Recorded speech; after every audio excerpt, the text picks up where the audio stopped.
Disclaimer lang po. Hindi po ako registered pharmacist, kundi pharmacist assistant po ako. Meron po akong National Certificate 3, National Certificate 3 or NC2 sa pharmacist assistant.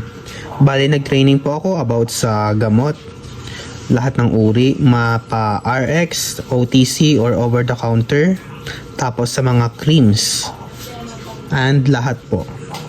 Bali, ang pag-uusapan po natin ngayon ay Diatabs Advance. Bali, mayroon bagong labas si Diatabs. Ito yung Diatabs Advance. Itong content ng Diatabs Advance ay meron siyang loperamide tsaka simeticone. Ang kinaganda lang nitong Diatabs na to ay meron ng pangkabag. Tapos, paano i-take itong Diatabs Advance?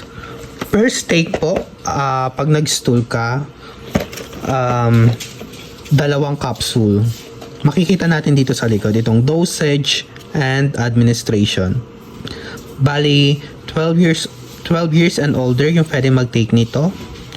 Nandito. Pag iti-take siya, 2 capsules after the first loose stool.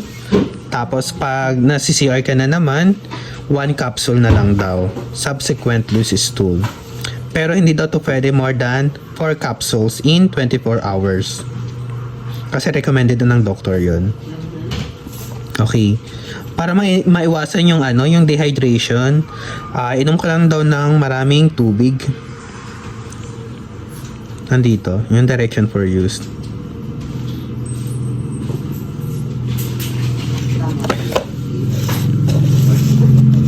Tapos example po ng Diatabs Advance, dito makikita natin.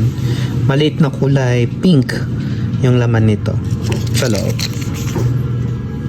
Tapos meron din itong ganyan yung tsura niya.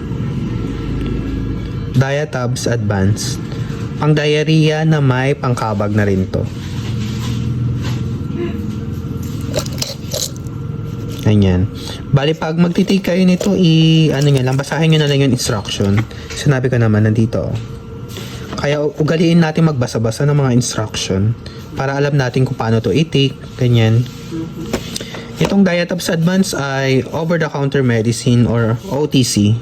Kahit wala kang prescription, wala sa doktor, pwede kang makabili nito. Yan. At yun lamang po. Mag-subscribe po para marami pang matutunan about sa mga medicines. Yun lamang po. Thank you.